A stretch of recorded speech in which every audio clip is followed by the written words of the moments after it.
My definition of black love is knowing who you are as an individual, knowing where you come from, knowing, appreciating, accepting, and displaying what makes you who you are, and being able to bring that to a relationship, and having another individual meet you where you are, and you guys building that together and growing that and passing that on to your children. My dating life before Thomas, like I said, I was exploring my options. So there was, I think right before Thomas, there was a woman I dated for about 8 months. Prior to that, there was a guy, was like I wouldn't even say official dating, because like over a year.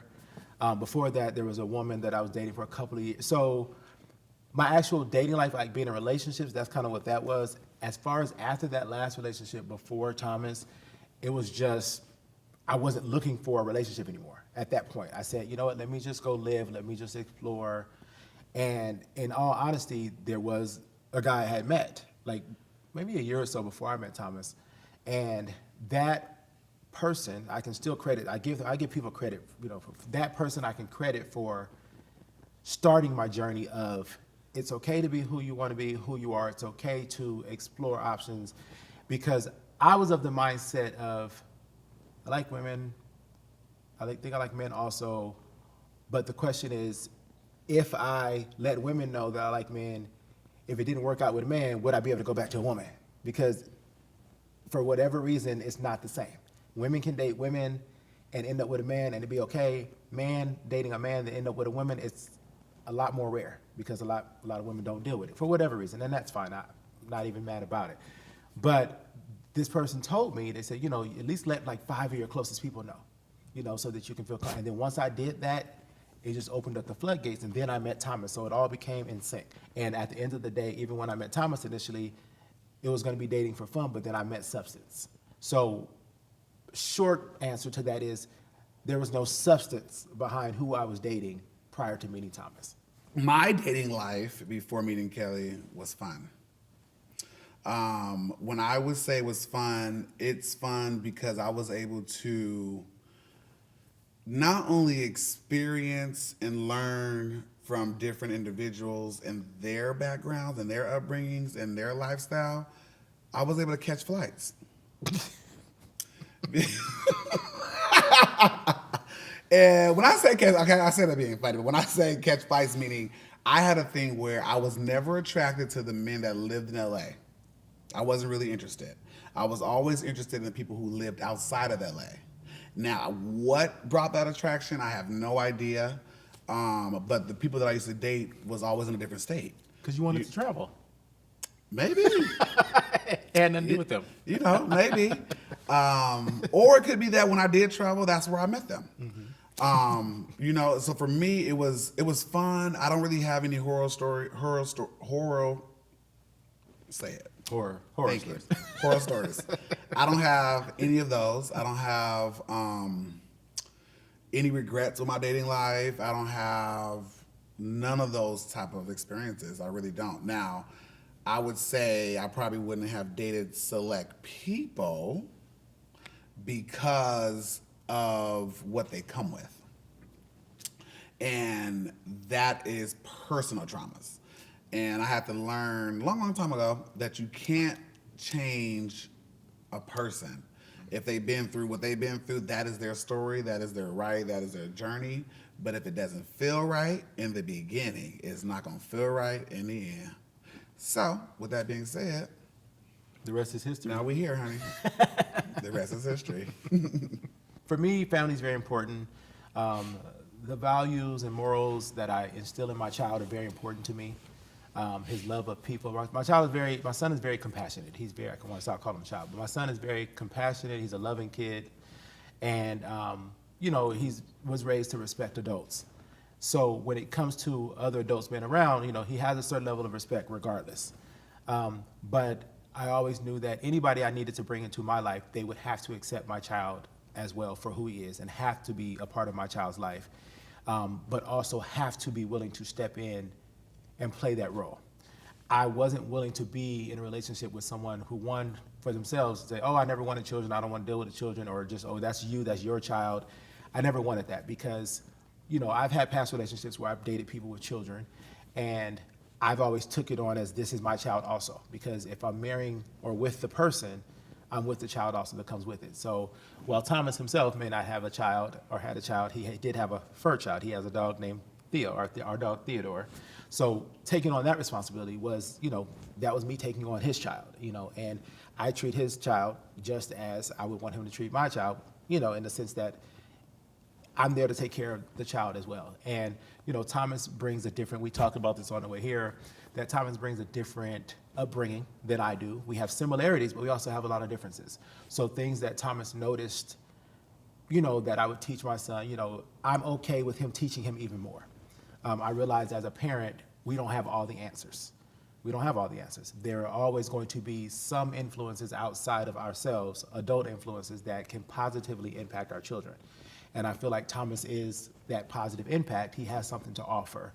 Otherwise, I wouldn't have married him, to be honest with you, because my child is my responsibility, and he means the world to me. So, I think it was a long learning curve. And I say long learning curve, and we talk about it too, is because I'm coming from being able to move freely without real responsibilities, right? A dog child versus a human child, that's two different. I mean, we do it as, oh, that's your child, that's your child. It's different. The dog is at home right now. Baby's at school. So for me, I would say it's a journey and all, only because I didn't have kids. I was always an uncle. I always loved kids, but I was always an uncle. And there's a big difference between an uncle position and a father position. And there's also a bigger difference with being a parent to a child that's not your biological child. There's a different type of love and understanding that you have to be sensitive to, you have to be patient to. And I would say I learned a lot within the 3.5 years of us being together and playing the parent, stepdad, dad role. I would think because our son is older, I came into his life when he was 12, I think 12, 13. No, he was 12. 12. And for me, you're kind of like an adult child. So my whole personal was like, dang, I'm now actually like an influence. Like someone's under me that's going to be watching what I'm doing, how I'm handling his daddy, how I'm talking, what am I talking about, what, you know what I'm saying? So for me, it was very, oh my God, you're a dad now. It was a lot of like, haha. It was a lot of like, oh my God, you're a dad. Oh, no, you're really a dad. Oh, wait, are you a dad? No, you're really a dad. Like, so it was just different. I don't know. I just think he was patient with my like growing pains and learning how to parent, right? Learning how to get up early and take you to school.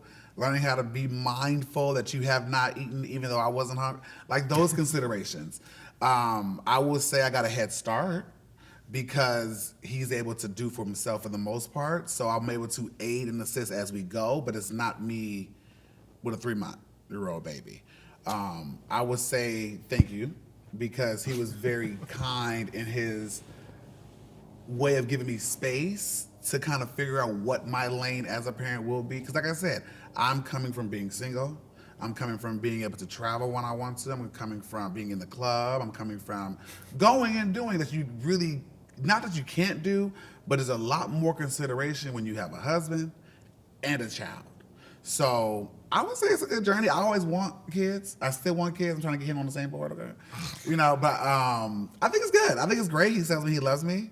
I love him. I feel like we have a connection. I feel like he calls me dad number 2. He calls me dad number 2. It's a great situation. I'm happy that God gave us a kid, a child, young adult, who is respectful and who is kind.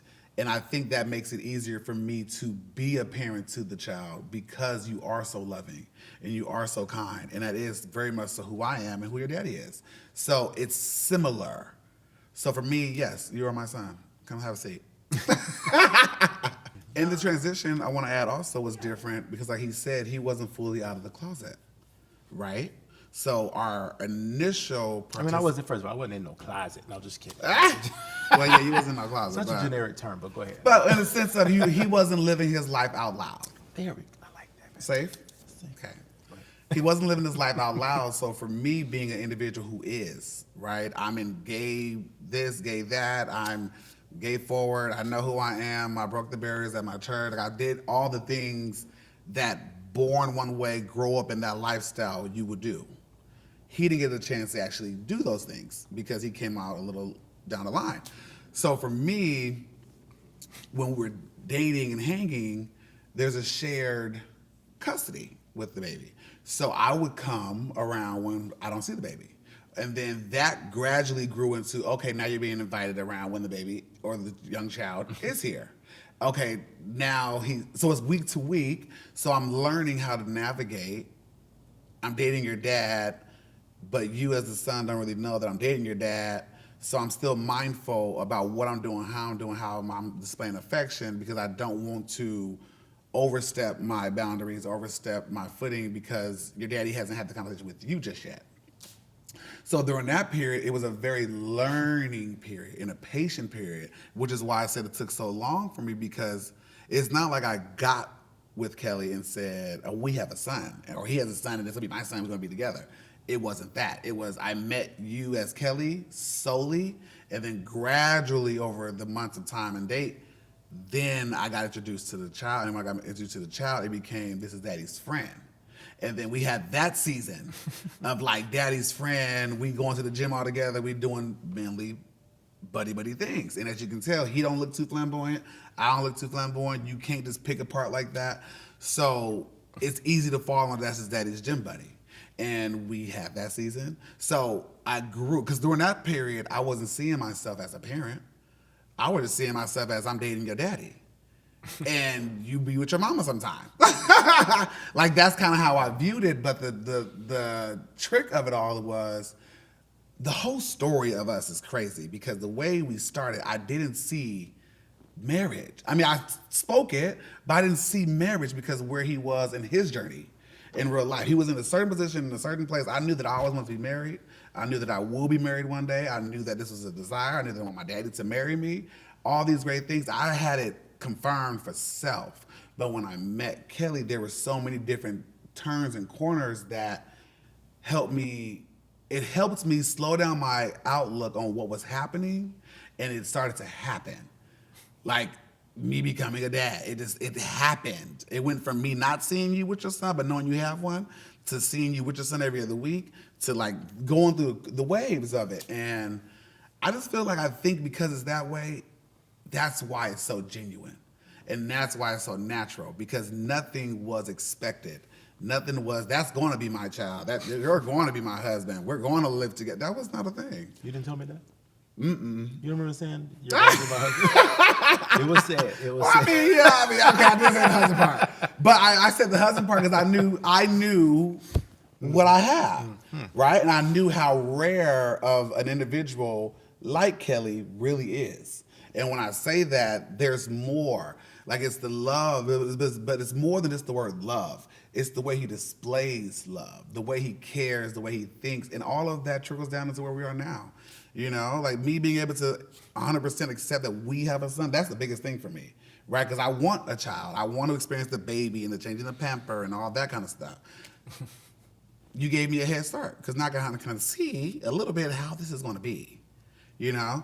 So, yeah. I'm definitely glad you put it that way, because for the parents out there, no, I did not just bring this man into my life and say, here's my son. It was gradual. My definition of black love is knowing who you are as an individual, knowing where you come from, knowing, appreciating, accepting, and displaying what makes you who you are, and being able to bring that to a relationship.